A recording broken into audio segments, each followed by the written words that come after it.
Welcome to this journey through one of the most disturbing cases in Appalachian history. Tell us where you're watching from now, because this story will move you in a way few other accounts can. We're about to delve into a mystery that spanned generations, buried deep in the mountains of West Virginia, where two twin sisters defied all societal expectations and left a legacy so dark that history books chose to forget their names. It was the year 1932. The Great Depression was suffocating the United States with invisible hands, crushing dreams, and pushing entire families into the abyss of poverty. In the mountainous regions of the Appalachians, the situation was even more desperate. There, between mist-covered peaks and deep valleys where the sun barely penetrated, communities lived virtually isolated from the rest of the world. There were no paved roads connecting these small villages to larger cities. The trails were dirt, muddy for months, and any journey meant days of walking or wagon pulling by weary mules. West Virginia has always been a land of hardy people, shaped by coal mining and subsistence farming. The mountains hold secrets unlike any other place in America. There are caves that have never been fully explored, canyons where echoes are lost without return, forests so dense that even in broad daylight they seem enveloped in eternal twilight. In this landscape were born Ruth and Ruby, twin sisters who would become a dark legend whispered in taverns and around campfires for decades. They were born in McDowell County, a region known for its deep mines, and a population that learned from an early age to survive on very little. The year was 1914, when World War I was beginning to take its toll on Europe, but there in those distant mountains, the outside world seemed to exist in another dimension. The twins grew up in a rough wooden cabin built on the banks of a stream that flowed foaming from the heights. Their father worked in the mines, like almost all the men in the region. Their mother tended a meager garden and a few animals that provided the bare minimum to keep them from starving. From a young age, Ruth and Ruby showed themselves to be different from the other girls in their community. While the local girls learned to embroider, cook, and prepare for early marriage and raising their own families, the twins preferred to wander the mountain trails, exploring places the locals avoided. There was something in their eyes, neighbors said, a strange glint, an intensity that caused discomfort. They didn't talk much, but when they did, their words carried an unsettling weight. By the time they turned 18 in 1932, the twins had become near mythical figures in that region. Rumors swirled about them, whispers spread by word of mouth on cold winter nights. They said they knew every secret mountain trail, every hidden cave, every shortcut that cut days of travel. They also said they had an almost supernatural connection, that they could communicate without words, that they knew when one was in danger even when miles apart.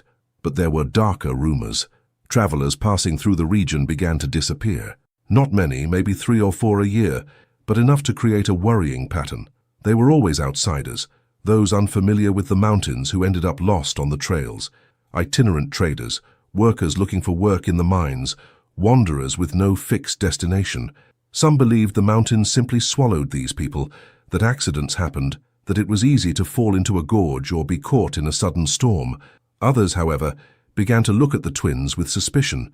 The McDowell County Sheriff at the time was a man named William Hargrove, a war veteran who had returned with a wounded leg and a weary look in his eyes. He knew every family in the area, every secret the mountains tried to hide. William knew the twins were different, but different didn't mean criminal. He needed proof, hard evidence, and in the Appalachian Mountains, proof was rarer than gold. In May of 1933, a cloth merchant named Thomas Whitmore disappeared. He was traveling from Charleston, the capital of West Virginia, bringing goods to sell in remote mountain communities. Thomas was known for always following the same route, stopping at the same places, and treating his customers well.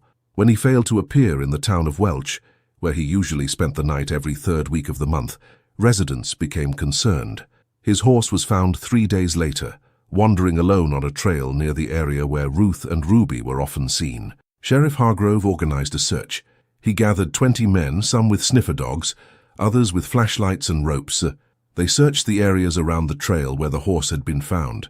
The mountains were treacherous at that time of year, with frequent rains turning the ground into slippery mud. After 5 days of searching, they found some of Thomas's belongings scattered near a rock formation known locally as Raven Rock. There were shreds of torn cloth, an empty leather bag, but no sign of the trader.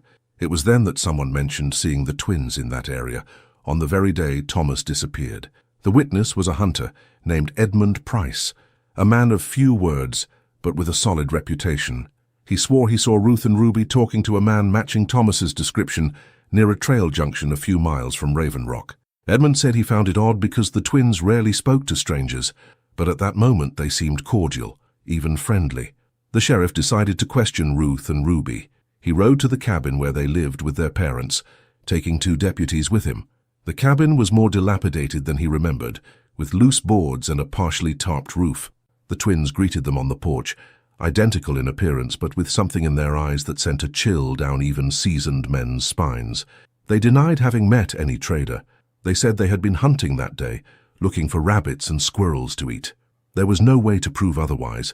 Sheriff Hargrove's investigation ran into something he knew well: the silence of the mountains.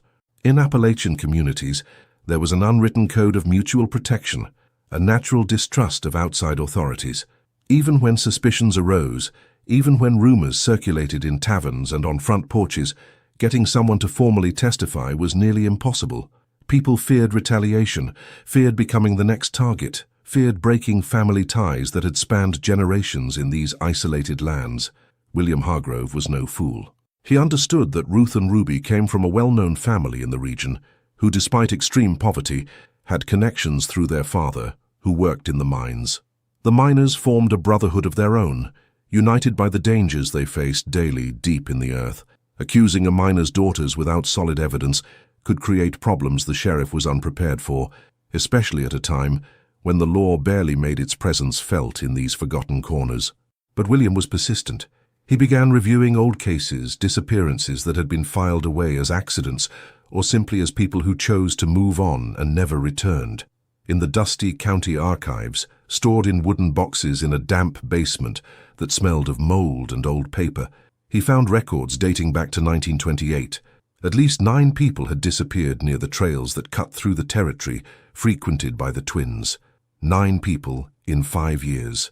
All lone travelers, all from out of the area, all without close family to press for further investigation. The pattern was disturbing. The disappearances always occurred between April and October, when the trails were passable and travelers ventured into the mountains. During the harsh winter, when snow and ice made the passes virtually impassable, no disappearances were recorded. This suggested something beyond simple natural disasters. The mountains were just as dangerous in winter, perhaps even more so, but it was precisely during this season that no one disappeared without explanation. William decided to do something unconventional. Instead of confronting the twins again, he began discreetly observing them. He asked Edmund Price, the hunter who had seen them with Thomas Whitmore, to keep an eye on their movements. Edmund knew these mountains like the back of his hand, knew how to move silently, and could read tracks and signs that most people wouldn't notice. For weeks, he followed Ruth and Ruby from a distance, noting their patterns, the places they frequented, the times they left and returned home. What Edmund discovered was both fascinating and unsettling. The twins had an almost ritualistic routine. They always left the cabin before dawn, when the mist still covered the valleys like a thick, ghostly shroud. They followed side trails, avoiding the main paths where they might encounter others. They had specific spots where they stopped, places that seemed to hold special meaning for them. One such place was a natural cave on the northern flank of Mount Pinnacle, a formation that stood like a dark sentinel over the surrounding landscape. Edmund never managed to get close enough to the cave without risking detection. The twins were incredibly alert to their surroundings, turning their heads at the slightest noise, stopping suddenly like wild animals scenting danger. But he noticed that they would carry canvas bags into the cave and emerge hours later with the bags apparently empty. What were they hiding inside? What did this place hide in its damp, dark depths? In August of 1933, another disappearance shook the region. This time it was a young man named Marcus Pemberton, who worked as a surveyor for a Charleston company, interested in mapping potential areas for mining expansion. Marcus was 23 years old, known for his meticulousness and for always submitting detailed reports on his work. When he stopped communicating, the company sent 2 men to investigate. The men found Marcus's camp abandoned, his equipment scattered chaotically, as if he had left in a hurry. His compass lay broken on the ground, maps torn, notes partially burned in a dying fire. There was something violent about the scene, something that suggested struggle or desperation. One of the men in the company was a war veteran and recognized the signs immediately. This had not been an accident nor a voluntary abandonment. Something terrible had happened there. Sheriff Hargrove was called again. This time, he arrived on the scene with 6 deputies and renewed determination. The scene was disconcerting. Among Marcus's belongings, they found a journal where he recorded his observations of the region. The last few entries were particularly intriguing. Marcus had written about meeting 2 women in the mountains, identical twins who offered to help him map certain difficult-to-reach areas. He described the sisters as having a deep understanding of the terrain, able to guide him through shortcuts that would save days of work. The last diary entry, dated 3 days before the camp was found abandoned, read, "The sisters invited me to visit a cave that they say contains impressive rock formations. They said few people know about this place. I will leave with them tomorrow at dawn. I will finally be able to map the northern region of Mount Pinnacle accurately."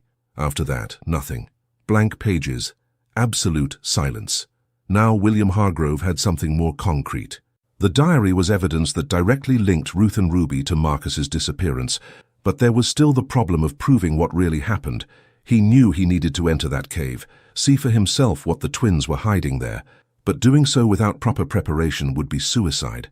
Appalachian caves were deadly labyrinths, with deep shafts hidden in darkness, passages that narrowed until they became impenetrable, chambers where toxic gases accumulated without warning. The sheriff recruited 3 experienced miners, men accustomed to working underground, who knew how to spot dangers and navigate safely in confined spaces.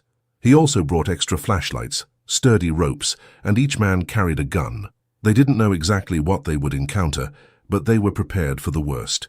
Edmund Price would guide them to the cave entrance on Pinnacle Mountain, using his detailed knowledge of the trails and the twins' routine.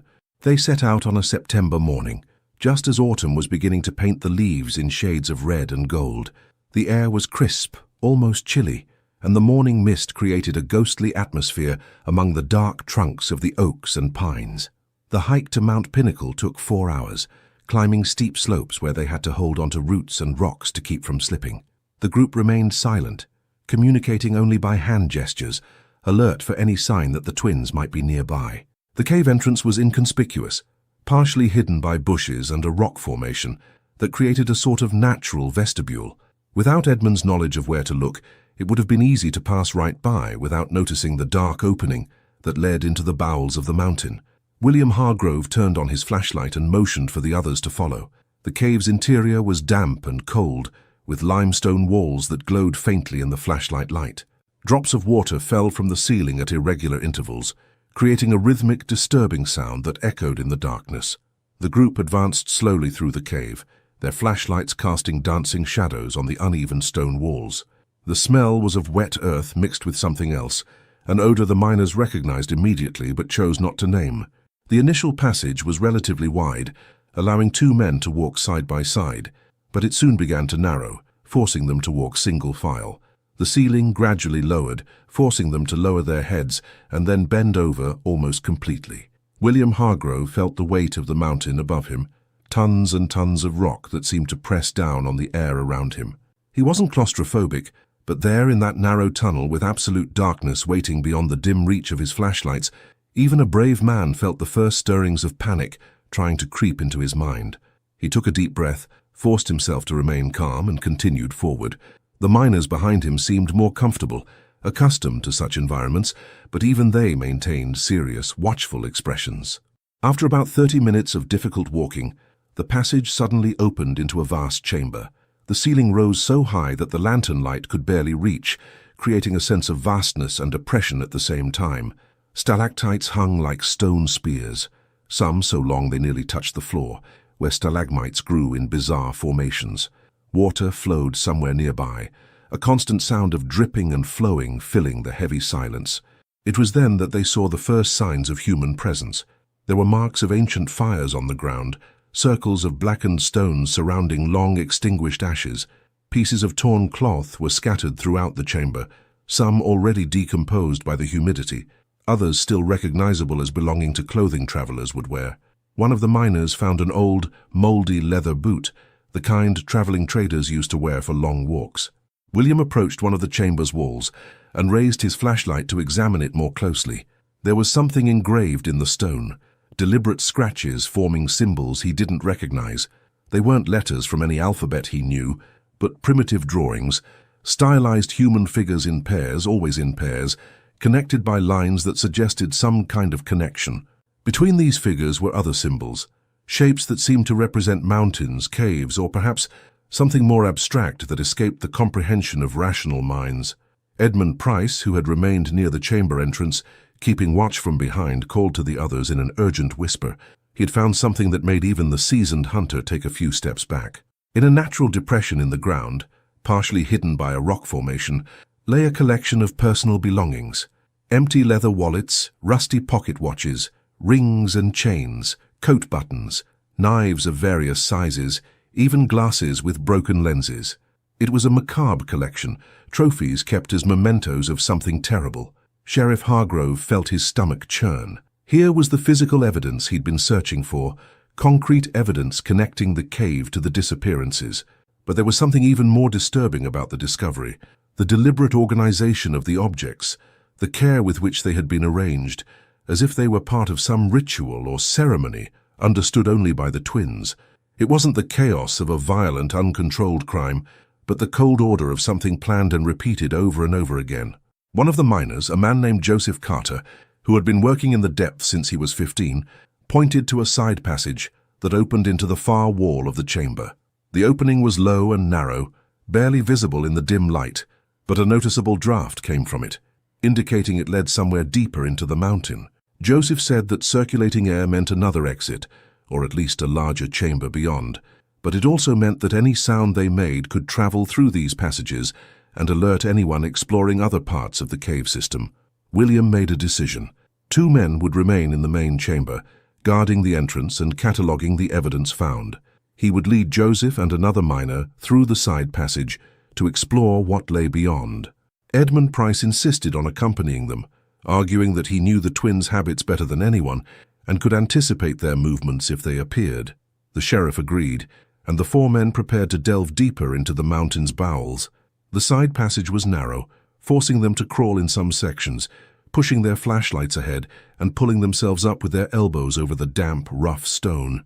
The air grew thinner the farther they went, and everyone began to feel a growing pressure in their ears. Joseph explained in whispers that they were descending, likely following a natural fault that cut through the mountain at a downward angle. He warned them to beware of gases, which in deep caves could build up without warning and kill a man in minutes.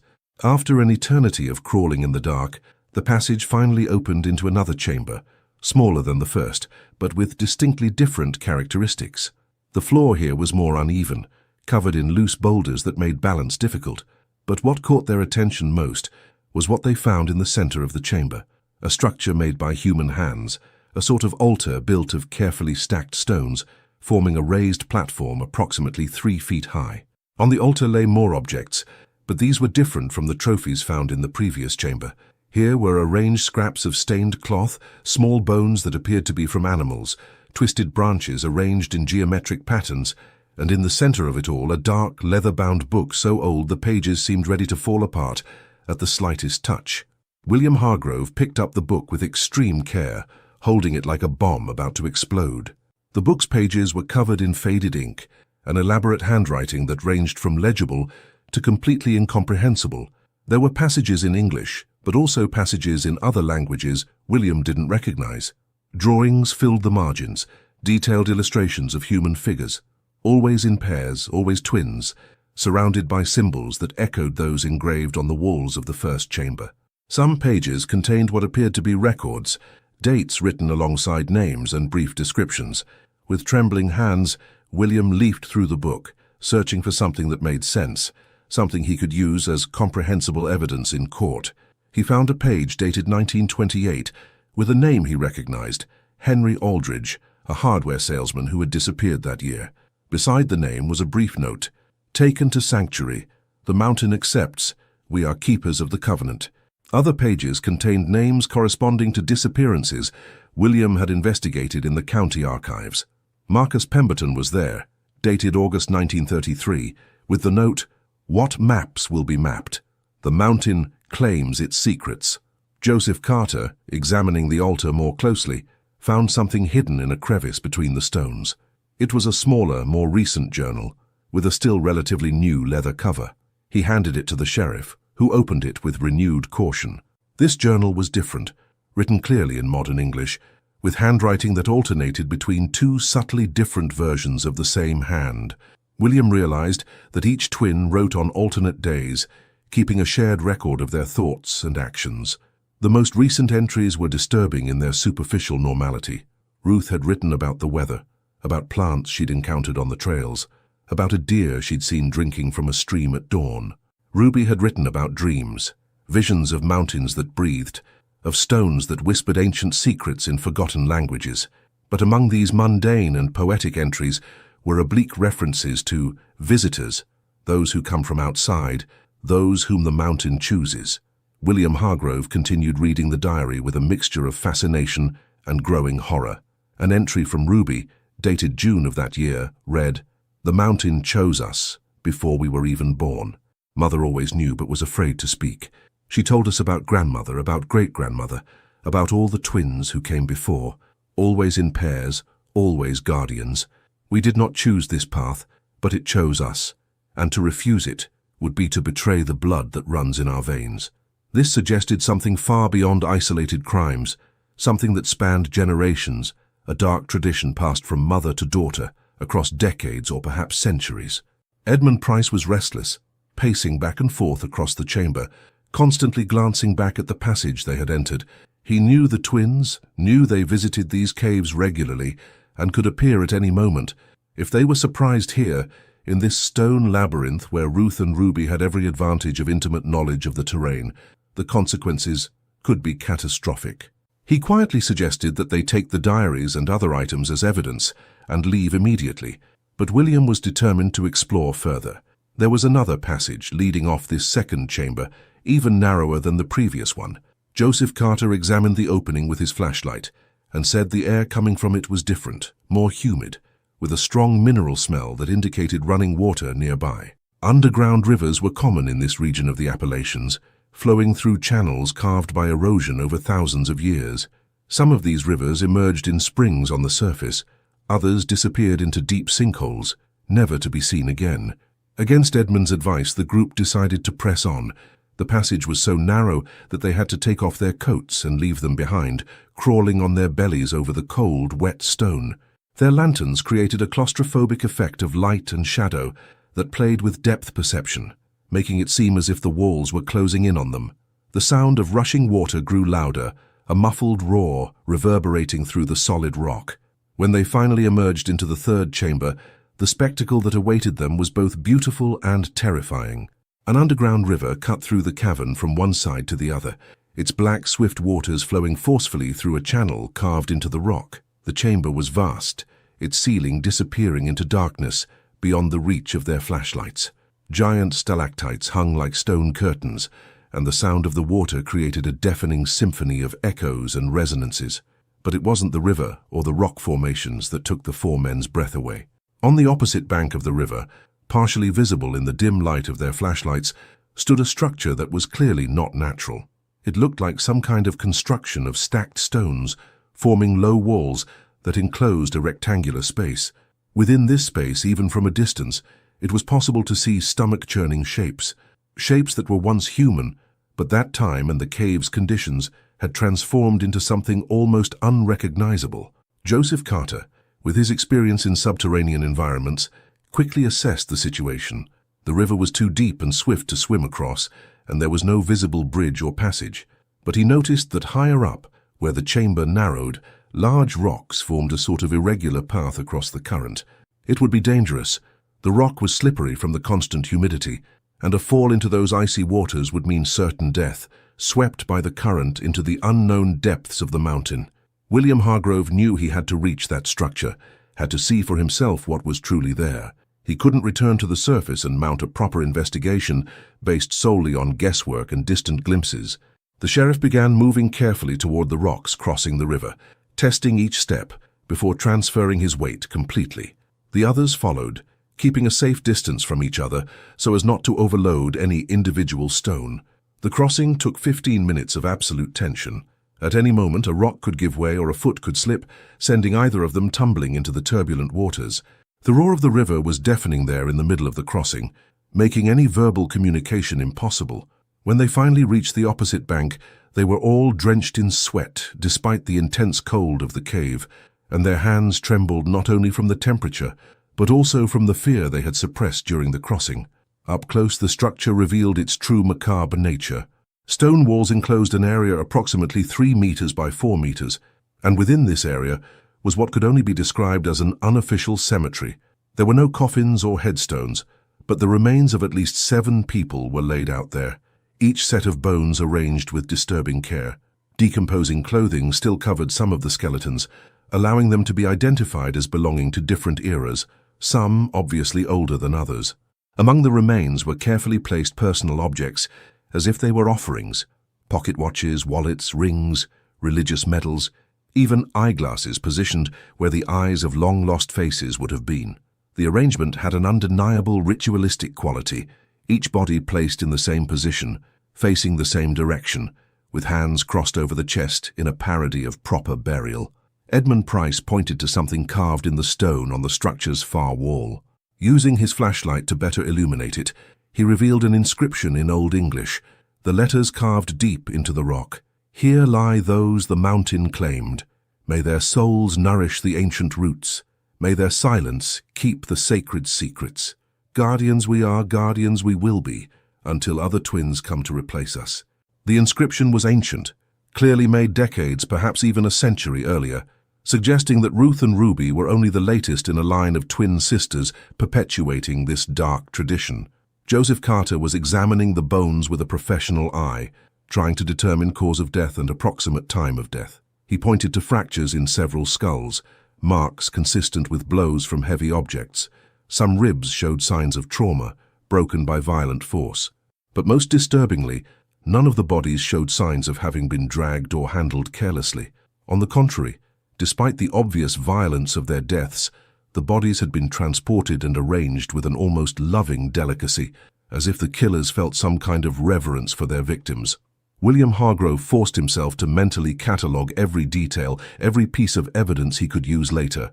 Among the skeletons, he identified items of clothing that matched the descriptions of some of the missing: a woolen jacket with brass buttons worn by Thomas Whitmore, the draper, a leather vest that had belonged to an itinerant blacksmith who disappeared in 1930, boots with distinctive markings that matched old missing persons records.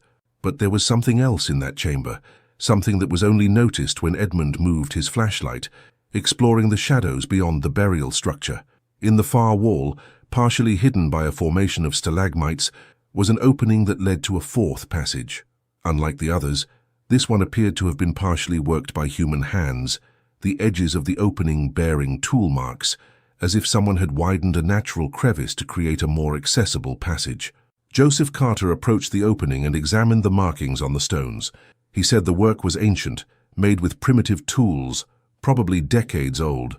Whoever had carved this passage had knowledge of stonework and had devoted considerable time to the project.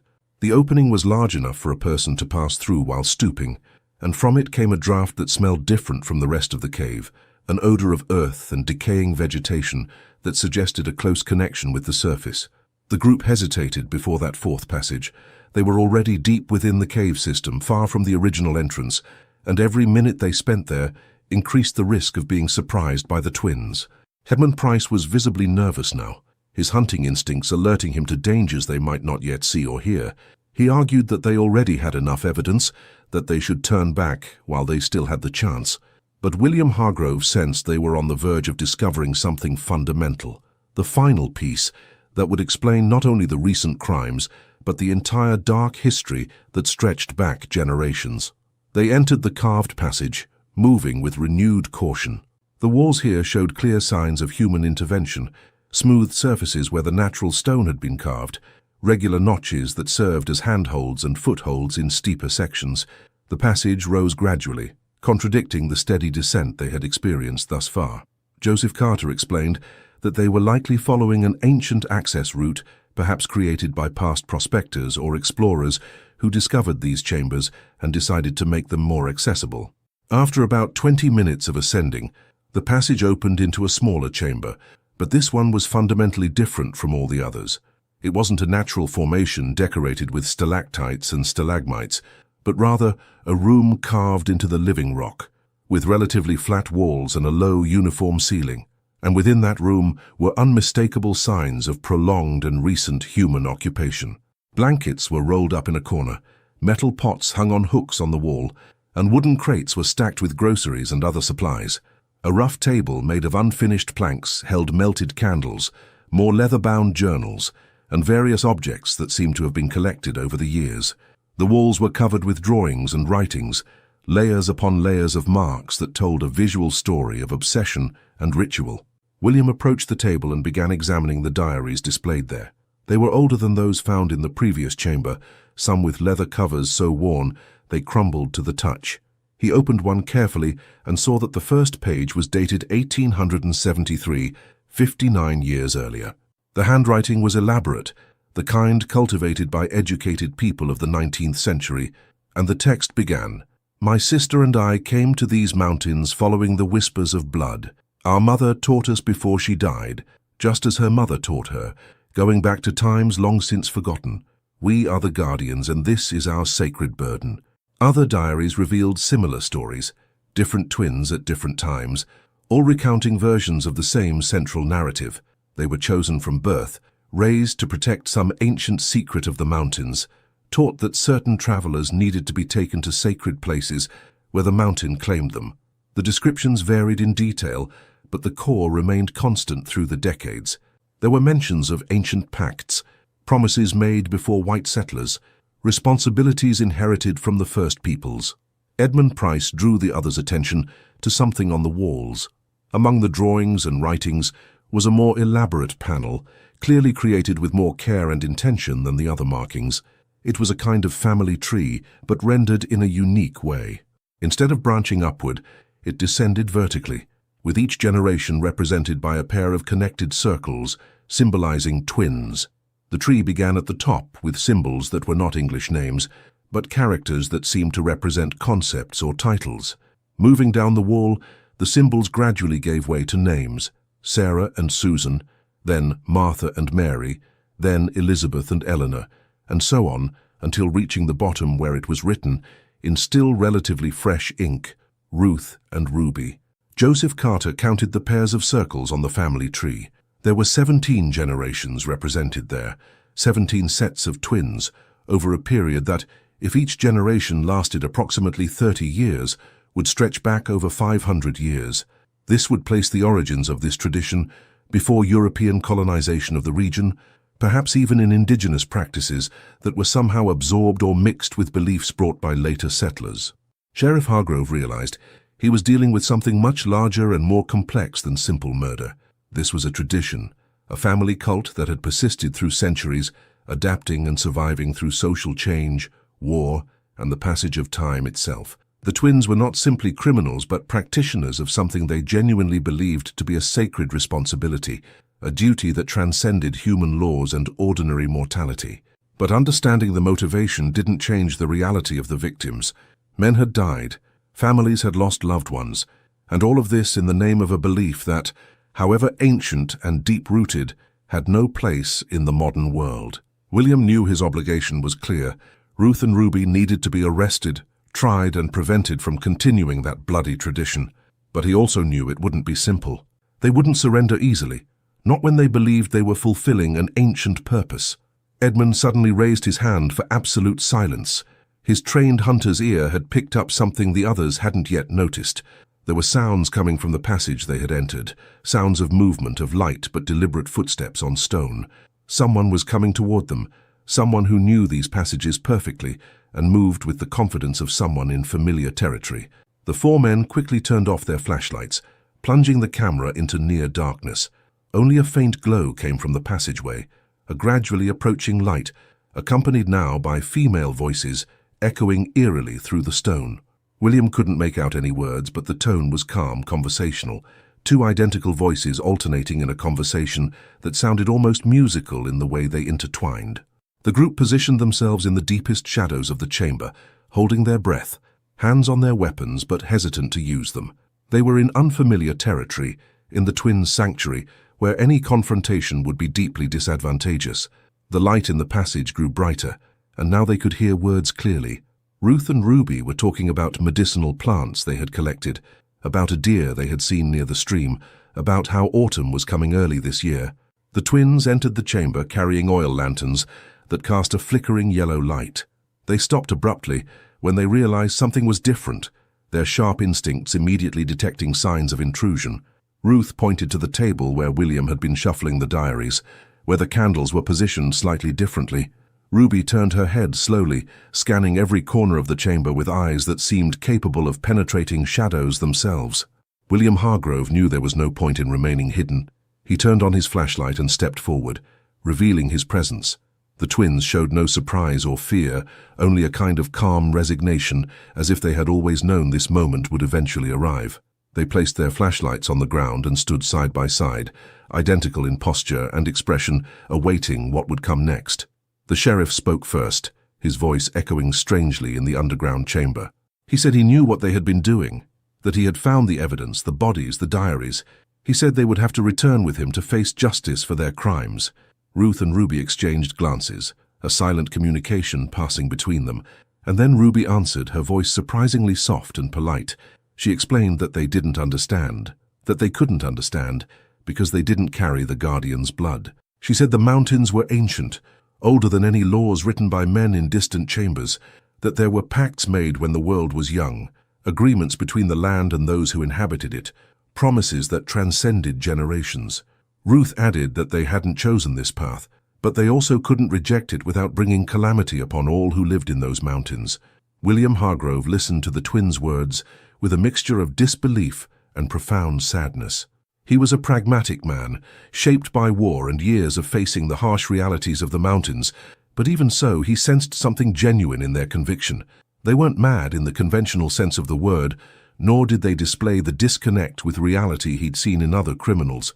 Instead, there was a disturbing clarity in their eyes, an unshakable certainty about their purpose that made everything even more unsettling.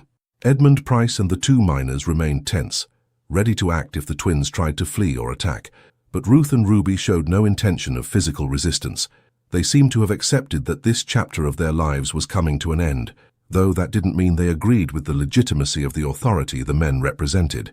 Ruby continued speaking, her voice maintaining that calm, almost educational tone, as if she were explaining complex concepts to people who didn't yet have the capacity to fully grasp them. She told them that the first guardian, whose true name was lost in the mists of time, had been a woman among the native people who inhabited these mountains long before European settlers arrived. This woman had given birth to twins during a harsh winter, when the tribe was dying of hunger and disease. Desperate, she had taken the babies into the sacred caves, places where the elders said the spirits of the mountains resided. There, according to legend passed down through the generations, she had made a pact. Her daughters and all the twins who came after them would protect the secrets of the mountains, maintain the balance between the world of the living and the world of the underworld, and in exchange, the tribe would survive. Ruth took over the narrative where her sister left off, explaining that when European settlers arrived, bringing new diseases and conflicts, most of the native peoples were decimated or driven out.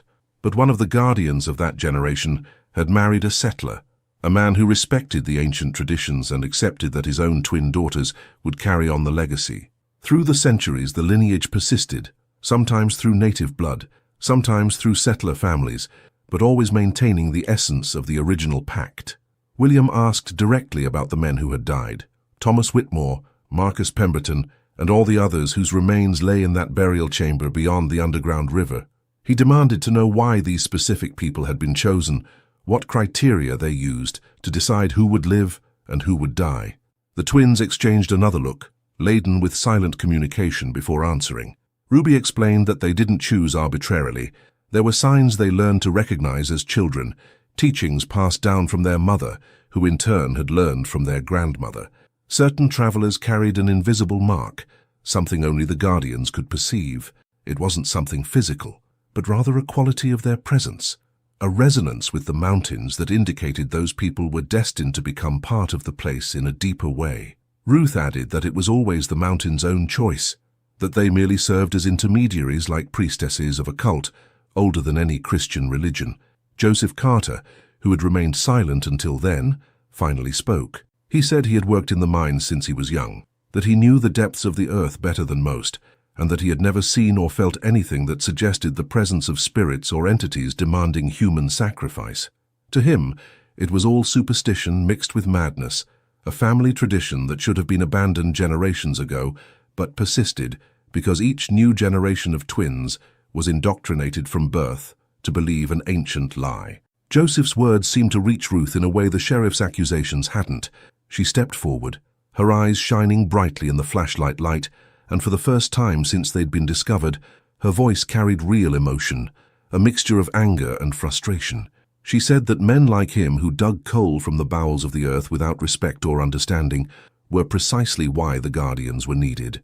She said that modern mines were harming the mountain in ways that threw everything off balance, that every explosion and every tunnel dug without proper rituals created fissures not just in the stone, but in the very essence of the place. Ruby placed a hand on her sister's shoulder, calming her with a touch that demonstrated the deep connection between them. She spoke again in that more controlled tone, saying they didn't expect modern lawmen to understand. She said they would go with them peacefully, that they would face the judgment men considered justice, but that it wouldn't change the fundamental truth. More twins would come, as they always had, because the blood of the Guardians ran in more families than anyone imagined, waiting through the generations, until another pair was born destined to take up the mantle. William Hargrove knew he had to get them out of there before the situation escalated further.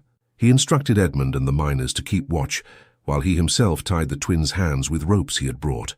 Ruth and Ruby submitted without resistance, maintaining that unsettling calm that seemed to suggest that, in their minds, they had already somehow won, that the outcome of their capture was irrelevant to the larger picture of centuries of tradition. The journey back through the caves was long and tense. The twins guided the group through the passages with an efficiency that made it obvious how much they knew about this subterranean labyrinth. They pointed out loose rocks, warned of low ceilings, and indicated the safest path through the rock formations. There was something almost ironic about it, the prisoners helping their captors navigate their own sanctuary. When they finally emerged from the cave into the daylight, the sun was already low on the horizon, painting the sky with hues of orange and red that made the mountains appear to be on fire. The contrast between the damp darkness of the depths and the fresh air outside was so intense that it took everyone a moment to adjust their eyes and lungs. Ruth and Ruby remained silent, gazing at the surrounding mountains, as if bidding farewell to something much greater than themselves. The two deputies who had been guarding the cave entrance were shocked to see the sheriff emerge with the twins tied up. William instructed them to set up camp there, as it was already too late to begin the long trek back to town. They lit fires, distributed the food they had brought, and established watch shifts for the night. The twins were placed together, still tied up, but they were given blankets and food rations equal to those of the men. During the night, while most slept and only one deputy kept watch, William lay awake watching Ruth and Ruby. They lay side by side so close they seemed a single form beneath the blankets, whispering to each other in a conversation he couldn't hear. There was something deeply human about that moment, two sisters comforting each other in the face of an uncertain future, and it made the sheriff question for the first time whether the justice he was about to administer was truly as clear-cut as he had initially believed. But then he remembered the bodies in the burial chamber, the diaries that described death after death over the decades, the families who never knew what had become of their loved ones. No matter how much the twins believed they were fulfilling some sacred purpose, no matter how genuine their conviction, the end result was suffering and death. And that, William concluded, could not be tolerated, no matter how ancient the tradition or how sincere the belief. The next morning brought a dense fog that covered the mountains like a white shroud, reducing visibility to just a few meters. The group prepared for the long trek back to civilization, packing their gear and ensuring the twins were safe, but not too uncomfortable for the journey. Ruth and Ruby accepted it all with the same calm resignation, as if they were participating in an inevitable ritual whose outcome was already written in the very stones of the mountains. As they descended the steep trails, Edmund Price remained constantly alert. He knew these mountains better than anyone in the group, except perhaps the twins themselves, and knew there were countless places where an ambush could occur. Not that he expected Ruth and Ruby to have accomplices, but there was something about their calm that made him uneasy, a sense that events were unfolding according to some plan he couldn't quite grasp. The trek took 2 full days. They spent the second night in a clearing near a stream, where the sound of running water created a constant melody that both soothed and disturbed. The twins remained inseparable, sitting together even when eating or when allowed to attend to personal needs under discreet supervision. William noticed that they barely spoke anymore, communicating mostly through glances and small gestures that demonstrated a connection beyond what ordinary sisters shared. When they finally arrived in the town of Welch, the county seat of McDowell County, they caused an immediate commotion. News traveled slowly in those mountains, but rumors about the twins and their disappearances had circulated for years. Seeing Ruth and Ruby being led away bound by Sheriff Hargrove confirmed suspicions many had but few dared voice. Residents gathered in the streets, some with expressions of vengeful satisfaction, others with morbid curiosity, and a few with something that resembled pity or even fear.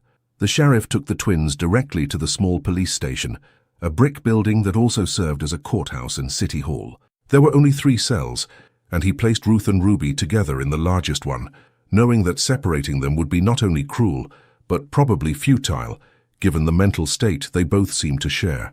He assigned guards to keep constant watch over them, instructing that no visitors would be allowed until he could properly organize the upcoming legal proceedings. The following days were a whirlwind of activity.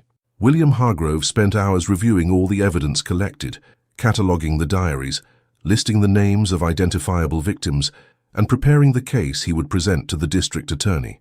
Edmund Price and the miners who had accompanied the expedition were interviewed extensively, their statements recorded by a scribe who struggled to keep up with the writing as he listened to tales of underground chambers, macabre altars, and ancestral traditions that sounded like nightmares. The county prosecutor, a man named Howard Mitchell, arrived from Charleston after receiving urgent telegrams about the case. Howard was known for his methodical approach and for never taking a case to trial without thorough preparation. When he saw the extent of the evidence gathered by Sheriff Hargrove, his normally impassive face showed genuine shock. This was undoubtedly the most extraordinary case he had ever seen in his 20-year career. Howard spent 2 full weeks examining every aspect of the case, interviewing witnesses, consulting with experts on the authenticity of the ancient diaries, and even bringing in an anthropologist from a university in Charleston to evaluate the claims about indigenous traditions and ancestral pacts. The anthropologist, a middle-aged professor named Dr. Samuel Hewitt, was fascinated by the findings but also cautious, explaining that while there was historical precedent for ritualistic practices in various cultures, nothing justified homicide in modern society. Throughout this time, Ruth and Ruby remained in their cell, receiving 3 meals a day and proper treatment but maintaining near silence. They responded when directly questioned, but their responses were minimal, devoid of emotion. Guards reported that they would spend hours simply sitting side by side, holding hands, staring out the small cell window that offered a distant view of the mountains that had been their domain. A disturbing incident occurred in the 3rd week of detention. One of the night guards, a young man named Peter Walsh, suddenly fell ill during his shift. He began experiencing high fevers and delirium, speaking incoherently about voices calling from the mountains, broken promises, and imbalances that needed correcting. The local doctor was unable to identify the cause of the illness, which disappeared as abruptly as it had appeared after 3 days. Peter refused to continue working as a guard at the police station, claiming he could no longer enter the building without feeling inexplicable fear. Rumors began to circulate among the town's more superstitious residents. They said the twins possessed powers beyond common comprehension, that they could curse those who kept them imprisoned, that the mountains themselves were angry at the breaking of ancient traditions. Sheriff Hargrove did his best to debunk such rumors, but in communities where folklore and superstition still held considerable sway, his rational words met with resistance. The trial was scheduled for early November 1933. Howard Mitchell decided to pursue first-degree murder charges in at least 5 cases where the evidence was more solid. Thomas Whitmore, Marcus Pemberton, and 3 other travelers whose belongings were positively identified among the objects found in the caves. For the other, older cases where identification was more difficult and the evidence was circumstantial, he planned separate trials if he secured convictions in the first. Finding an impartial jury proved extremely difficult. Nearly everyone in the county had heard some version of the rumors about the twins, and many had formed opinions even before hearing the formal evidence. The judge overseeing the case, a veteran named Thaddeus Blackwood, ended up summoning judges from neighboring counties, men who had less emotional connection to the events and could theoretically judge based solely on the facts presented. The first day of the trial drew a crowd that completely filled the small courtroom and spilled onto the streets outside. Journalists came from as far away as Charleston and even from other states, fascinated by the case that blended violent crimes with elements of folklore and ancestral traditions. When Ruth and Ruby were brought into the courtroom, a complete hush fell over the crowd. The twins wore simple but clean dresses provided by the county, and their expressions remained serene and distant. Prosecutor Mitchell meticulously presented his case over 3 days. He showed the diaries, read excerpts documenting disappearances, presented personal items recovered from the caves, and called witnesses who identified these items as belonging to people who had disappeared. Edmund Price testified about seeing the twins with Thomas Whitmore shortly before their disappearance. The miners described the discovery of the burial chamber and the ritually arranged human remains.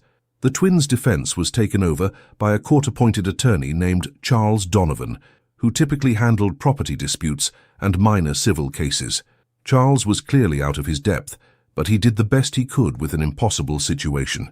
He argued that the evidence was all circumstantial, that no one had actually seen the twins commit any violent acts, and that the bodies found in the caves could have gotten there by other means. But Charles's strategy fell apart when Prosecutor Mitchell asked if he would call the defendants themselves to testify. They had the right to remain silent, but if they chose to speak, they would have to answer under oath. Charles consulted with Ruth and Ruby during a recess, and when he returned, he announced that yes, they would testify. The courtroom erupted in excited murmurs, which Judge Blackwood had to silence with several bangs of his gavel. Ruth was the first to take the witness stand. She walked with a quiet grace that seemed oddly out of place in the somber courtroom, sat with her hands folded in her lap, and fixed her gaze directly on Prosecutor Mitchell as he approached. There was something in that look that made even the seasoned man hesitate for a brief moment before beginning his cross-examination. The room was so silent that the sound of a fly hitting the window seemed deafening. Mitchell began with basic questions, establishing identity and residence, laying a foundation before moving on to more substantive questions. Ruth answered clearly and firmly, without showing nervousness or evasion. When he finally asked her directly if she knew Thomas Whitmore, she answered without hesitation. Yes, she had. Yes, she and her sister had spoken with him on the trail near Raven Rock. Yes, they had invited him to accompany them to a special place in the mountains. The directness of their answers took the prosecutor by surprise. He expected denials, evasions, perhaps even defiant silence. Instead, Ruth confirmed every fact with disconcerting honesty. Mitchell asked what had happened after Thomas agreed to accompany them. Ruth explained in the same calm, emotionless voice that they had led him along trails known only to the Guardians until they reached the cave entrance on Pinnacle Mountain. She described how they entered the darkness of the depths, how she showed Thomas the natural wonders of the underground chambers, the stone formations that took millennia to form. She said he was amazed, jotting notes in a small notebook he carried, asking questions about the geology of the place.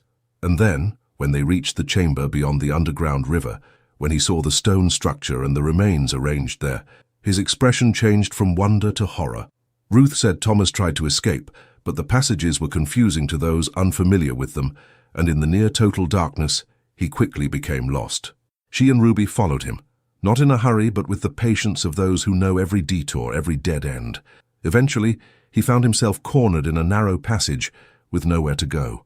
It was there, Ruth said in that eerily calm voice, that the pact was fulfilled. She didn't go into graphic detail, didn't describe the violence of the act itself, but made it clear that it was quick and that Thomas didn't suffer unnecessarily.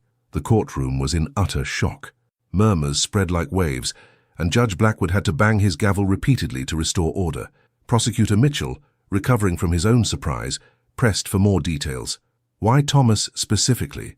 What marked him as someone the mountain had claimed? Ruth explained that it was something she and Ruby felt, a realization that couldn't easily be translated into words ordinary people would understand. She spoke of how certain people emanated a specific resonance, as if their own souls were calling to the depths of the earth.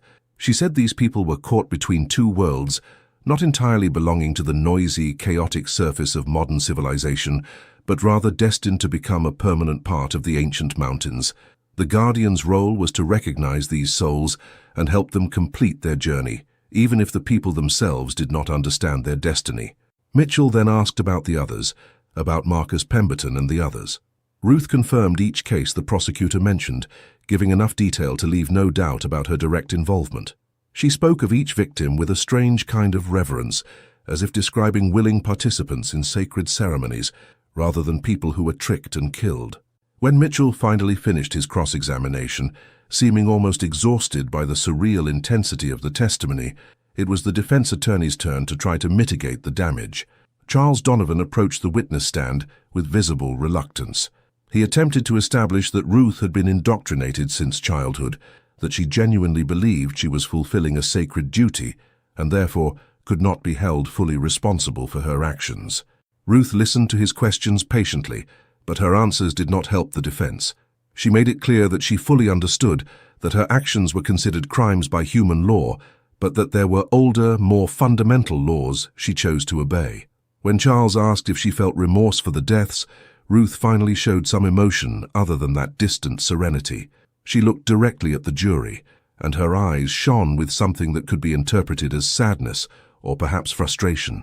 She said she felt sadness at the necessity of what she did, that each life taken to the depths weighed heavily on her and her sister, but remorse in the sense of believing her actions were wrong.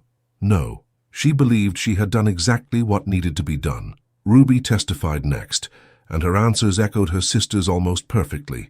It was like hearing the same voice tell the same story, with only slight variations in emphasis or detail. She confirmed everything Ruth had said, added a few observations of her own about the history of the Guardians and the antiquity of the pact, and maintained that same preternatural calm that seemed to defy the very gravity of the situation. When the prosecutor tried to draw her into expressions of emotion or remorse, she simply replied that ordinary human emotions did not apply to responsibilities that transcended the individual. The twins' testimony sealed their fate in a way no physical evidence could have.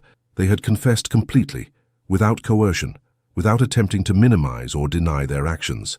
The jury received instructions from Judge Blackwood on how to consider the evidence, on the legal definition of sanity and criminal responsibility, and on how religious or spiritual beliefs were not a valid defense to murder. The jury's deliberations lasted less than 4 hours. When they returned to the courtroom that cold November afternoon, their faces bore the weight of the decision they had made. The speaker, a middle-aged farmer from a neighboring county, stood and, in a firm but not triumphant voice, announced the verdict: guilty of first-degree murder in all 5 cases. The crowd in the courtroom erupted in mixed reactions, some applauding, others in shocked silence, and a few weeping for reasons perhaps even they themselves didn't fully understand. Ruth and Ruby received the verdict without any visible reaction. They sat side by side, holding hands, looking not at the jury or the judge, but at the distant window where the Appalachian mountains rose against the gray autumn sky. Judge Blackwood scheduled sentencing for the following week, allowing time to prepare the appropriate documents and consider mitigating circumstances, if any. During that week of waiting, something strange began to happen in the region. Reports came from various mountain communities about unusual phenomena, animals behaving erratically, birds flying in chaotic patterns, and most disturbingly, people reporting vivid dreams about the mountains calling to them, about ancient voices echoing deep within the earth. Sheriff Hargrove dismissed it all as mass hysteria, the predictable result of such a sensational case capturing the public imagination. But Edmund Price wasn't so sure. He'd spent his entire life in these mountains and knew their rhythms, their seasons, their moods, if such terms could be applied to geological formations. There was something different in the air, a tension he sensed, but couldn't quantify or rationally explain. He visited the sheriff the night before sentencing, expressing his concerns, but William was firm in his conviction that the law would prevail over superstition and folklore. On the day of the sentencing, the courtroom was even more packed than before. Judge Blackwood entered with a grave expression, bearing the weight of a decision he knew would be remembered for generations. He began by speaking about the nature of justice, about how civilized societies should be based on written laws and not on tribal traditions or mystical beliefs. He acknowledged that the defendants genuinely believed in their convictions, but emphasized that sincerity of belief did not absolve criminal responsibility. Judge Blackwood adjusted his glasses and began reading the sentence in a solemn voice that echoed off the wooden walls of the courtroom. He detailed each of the 5 murder cases, recapping the evidence, the testimonies, and the defendant's own confessions.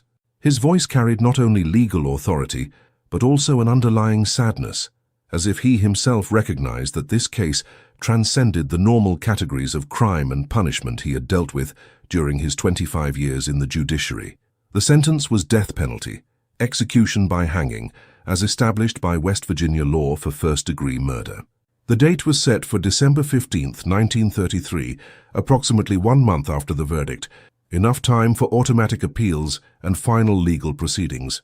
When the judge banged the gavel, closing the session, Ruth and Ruby finally showed a reaction that went beyond their distant serenity. They turned to each other, embraced with desperate intensity, and for the first time since their capture, tears ran silently down their identical faces. Sheriff Hargrove escorted them back to their cell, and for the first time, he felt a pang of something that could be described as doubt or perhaps compassion. They were young women, only 18 years old, and despite the terrible crimes they had committed, there was something profoundly tragic about the entire situation. They had not chosen to be born twins into a family that carried on this macabre tradition. From the first moment of consciousness, they were shaped and directed toward a path that would inevitably lead to this outcome. Over the following weeks, legal appeals were attempted. Defense attorney Charles Donovan filed motions arguing temporary insanity, indoctrination from childhood, and even claims that prosecuting murders so ancient violated certain legal principles. But each appeal was consistently denied. The twins' confessions were too clear, their understanding of the nature of their actions too evident, and the physical evidence too overwhelming to allow for any legal ambiguity. Religious groups from various denominations spoke out, some asking for clemency based on Christian principles of forgiveness and redemption, others demanding that the sentence be carried out as an example against pagan practices and violation of divine commandments. The case of Ruth and Ruby had transcended the borders of McDowell County and become a topic of national debate, with newspapers in cities as far away as New York and San Francisco publishing speculative articles about ancestral traditions, mountain cults, and the limits of individual responsibility versus cultural conditioning. Dr. Samuel Hewitt, the anthropologist who had consulted on the case, published an academic paper analyzing the cultural and historical elements of the Guardian tradition.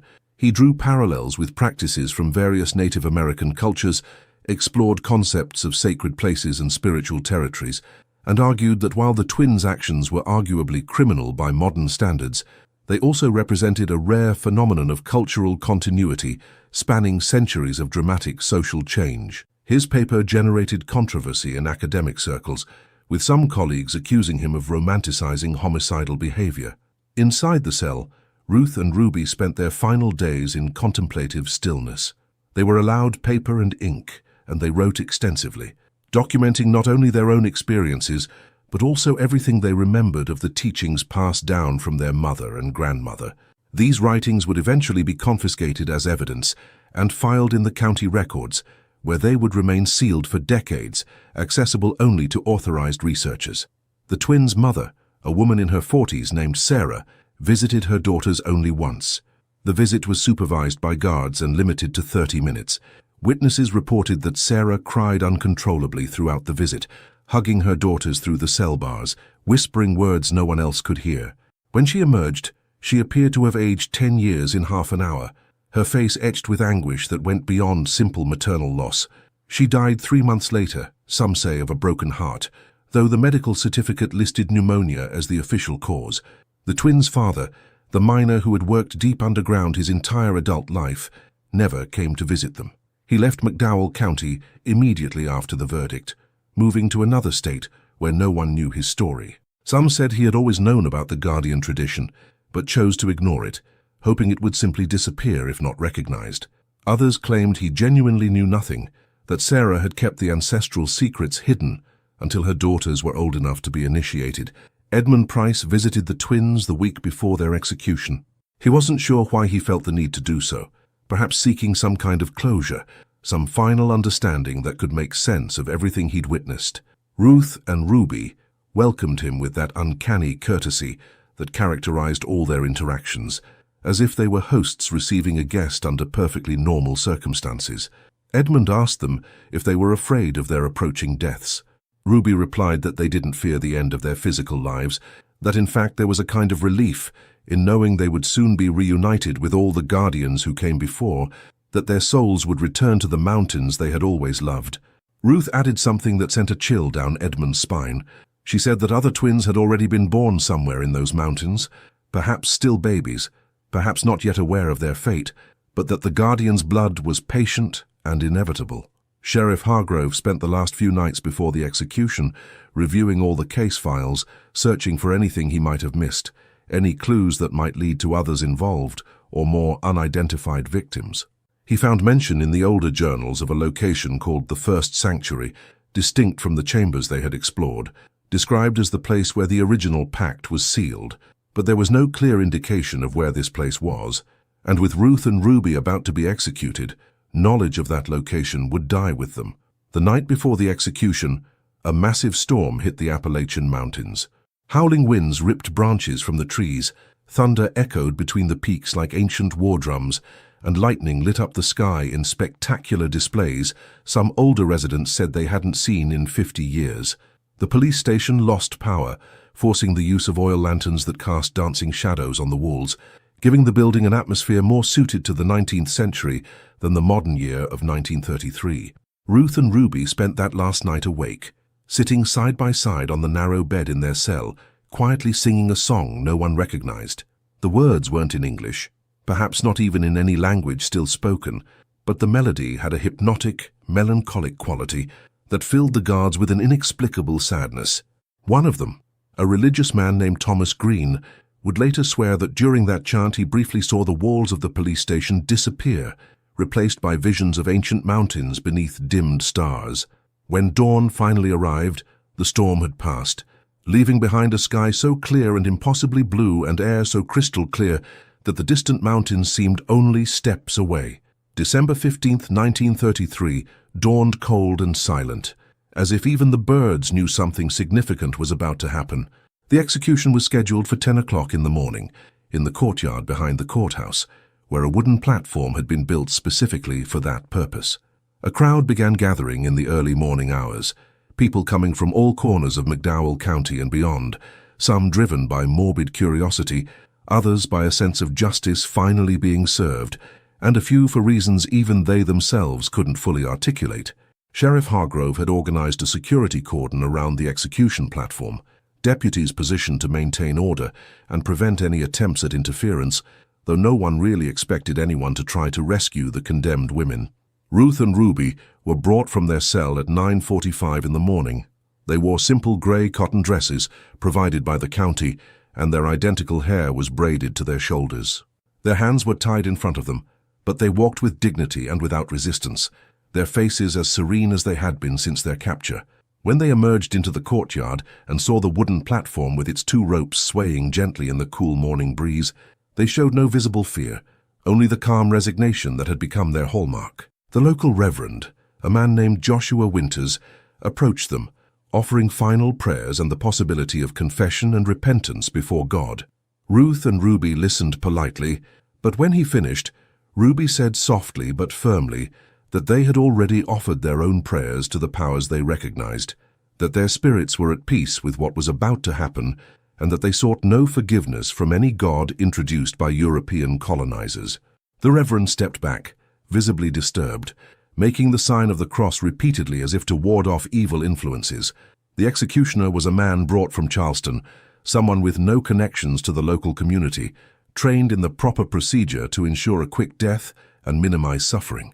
He checked the ropes, adjusted the knots, and prepared the black hoods that would be placed over the condemned women's heads. His movements were mechanical, professional, devoid of personal emotion. It was just a job for him, another execution in a career of countless others, though he would later admit to colleagues that there was something different about this one, something that would haunt him for years. At 10 o'clock sharp, Judge Blackwood read the final sentence aloud to the assembled crowd. He detailed the crimes, reiterated the jury's verdict, and confirmed that all legal remedies had been exhausted. Then, following established protocol, he asked the condemned women if they had any final words. There was a moment of heavy silence, only the sound of the wind rustling through the nearby trees and the nervous rustling of the crowd. Ruth stepped forward as far as her bound legs would allow. She looked not at the judge or the crowd, but at the distant mountains rising on the horizon, their peaks still snow-capped from the approaching winter. Her voice when she spoke was clear and carried through the silent courtyard with an almost musical quality. She said that the mountains were eternal, that civilizations would rise and fall, that laws written by men would be forgotten like dust in the wind, but that the stones themselves would remember. She said that other guardians would come because they always had, because the pact was older than memory and deeper than death. Ruby then spoke, her voice perfectly echoing her sister's, as if they were a single voice split between two bodies. She said they held no grudge against those who judged and sentenced them, that they understood that each followed their own truths. But she also warned that removing the guardians without understanding their purpose would be like ripping a cornerstone from an arch, and that eventually the structure they supported would begin to crumble in ways no one could foresee.